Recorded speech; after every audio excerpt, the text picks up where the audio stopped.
Guest today is Kelly Lewis, the president of the Technology Council of Central Pennsylvania, and we're going to talk about a whole bunch of issues that are important in technology in not just Central Pennsylvania, but statewide. Welcome, Kelly. Welcome, Mara. Great to be here. Jimmy, good to see you. Nice to see you too, Kelly. Well, you have a big event coming up with the Tech Council. We do. We have our 16th annual Technology Awards Gala on March 28th. It's the big event of the year for the state to showcase all of our technology. This year's theme actually is leading innovation, and so many things are happening in Pennsylvania that are exciting to tell the rest of the world about, so we're real excited about this 16th annual gala. We had 7 categories for a long time, like Technology Company of the Year, or Growth Company of the Year, or Technology Application of the Year. This year we're adding a new one for Municipality or Government of the Year. And what we're trying to do is showcase some of the governments, municipalities that are really showcasing a use of technology to advance their government services to their citizens. And it's a large industry sector in the tech industry, servicing the government industry. It's a billion-dollar enterprise just at the Commonwealth of Pennsylvania, a multi-million-dollar technology budget. So we want to showcase that and also point out to the citizens how the tech industry is helping provide advanced government services to them. What is the role of local governments, and how essential are they in the industry? Well, you know, Pennsylvania, that unique animal of townships and cities and boroughs and one town, Bloomsburg, they drive. They can be a technology driver in their communities, whether in the very rural or suburban. They can actually drive technology. A lot of townships now have websites that provide a lot of 24/7 information on when the next meeting is, what's the agenda. That's a great service to citizens when they want to get engaged in their government process.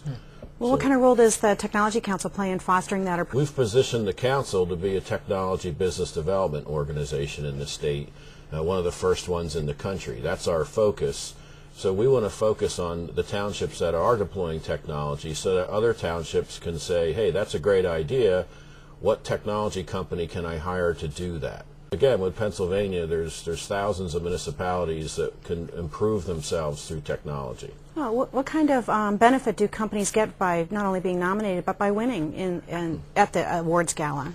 Well, again, we're trying to showcase the interesting innovations occurring in Pennsylvania so that we externally communicate to the rest of the world that there are great things going on in Pennsylvania. So that's one of the #1 goals of the gala. The nominated companies get year-round publicity.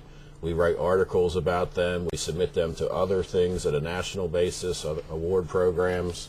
So it's a great way for companies to, one, get recognition for what they do, like an application, but also to kind of showcase what Pennsylvania offers to the rest of the world. So it's come full circle. We've been at this gala now for 16 years. It's one of the oldest ones in the country, and we're real pleased with the growth. We should get over 600 some folks just to attend. Excellent. We get a lot of media coverage, and we're here today having fun with Behind the Headlines, Yeah, too. absolutely. Kelly, how do other states have a similar type organization, and how do you compare with other states in terms of their efforts to do the same thing? We're part of a national group of other technology councils, and we have about 50 to 55 different tech councils in our national group. It's all the tech council presidents.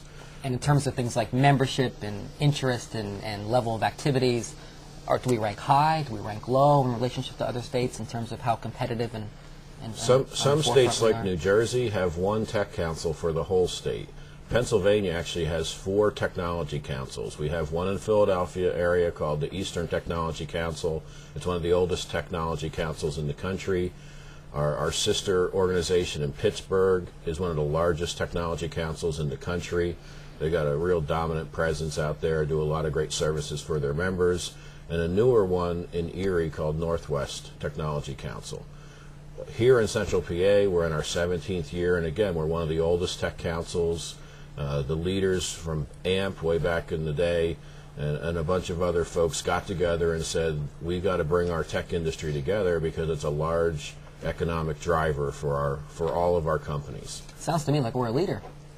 Does to me, too. One of the things we've been focused on is the healthcare, IT, information technology, and the real benefits right on the horizon in healthcare. e-prescription, which is automating, taking away the written prescription and automating it, is one of the big drivers in 2008. That's real exciting. Our e-prescription group includes some of the leaders in the nation on that. E-radiology, which is the whole automation of the radiology industry.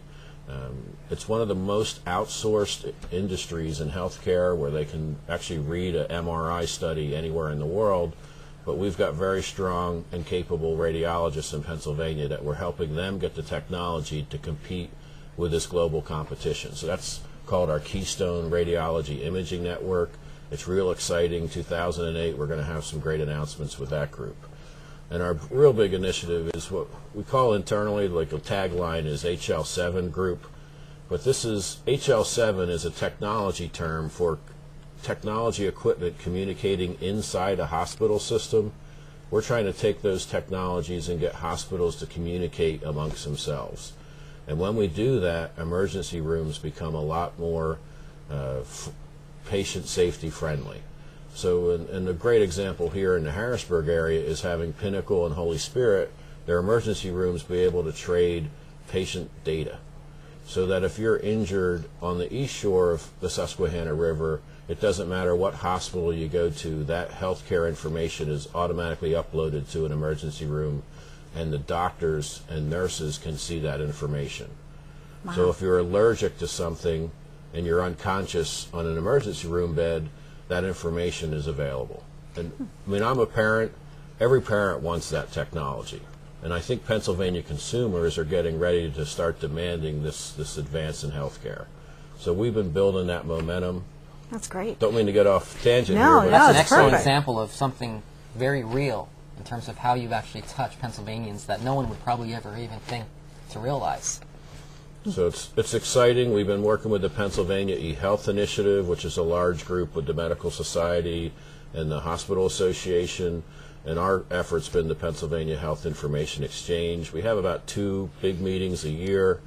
We've had just this outstanding group of leaders that have focused and drilled down into what are 3 or 4 things, low-hanging fruit, that we can tackle in 2007, 2008, and improve patient safety. Because, Jimmy, you remember all the time we spent on that healthcare reform and the tort reform, Yes. and many of those got overturned by the Pennsylvania Supreme Court, and that was after someone got hurt. You know, there's been a tort. We're trying to get the technology on the front end of healthcare so that we prevent people from being hurt in the first place. And there's great technologies to do that. And that saves money down the line for everyone. Saves money and helps families so they don't go through those painful issues. So, Well, I know one of the biggest challenges facing all technology companies, or just companies in general, is retaining our talent here in Pennsylvania and keeping our young people here. And I noticed that you have a YouTube website now with some interesting video on it. knows I'm the non-techie running the Tech Council, so but I'm getting better. And now we're actually up on YouTube. It's youtube.com/Tech Council Central PA. And we've got 2 videos uploaded now, but we're actually going to do some video contests to get students engaged, or anybody engaged, in developing videos that showcase Central Pennsylvania and our tech industry. Because there's a global challenge going on right now, and that's attracting technology professionals to your region. And it's really pronounced now amongst the major technology regions in the country. And you'll see this more and more if you start paying attention to it, that Boston, Silicon Valley, the Research Triangle are all struggling to find technology talent. And we have been ahead of the curve in Central PA. We put together a Renaissance report in 2007 to actually go out and start telling the story of our tech side so that we can attract and retain technology talent in this region. It's the primary goal of the council. It's the challenge going forward in the global economy. There's just not enough technology professionals in the world right now. And for maybe the last 10 years, you've heard about outsourcing to India or China. Well, now that's all come to pass, and now it's doubling back, saying, well, what region has their game on?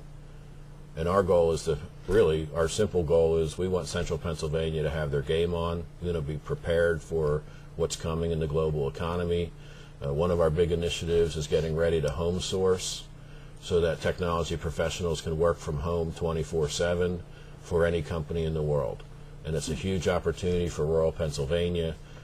We spent all that time on Act 30, getting broadband out to homes of Pennsylvanians. Now we can get them connected to companies, and a number of multinational companies are working with us to go out and find those folks to work from home. So the internet really is part of the solution. Absolutely. That's one reason why we promoted the Exaflood, which is the growing exponential growth of the internet. Pennsylvania needs to prepare for that. And whatever broadband we have now is not going to be good enough in 10 years. The biggest reason to come to Gala is to have fun. Great. It's a great time. It's the premier networking event for the tech industry. And if I could get one more plug in, Mara, our internships thing is booming. One of our goals is to get students in paid internships while they're in school here in Pennsylvania so that they stay here. It's a huge attraction and retention tool, but we bring students to the Gala as well.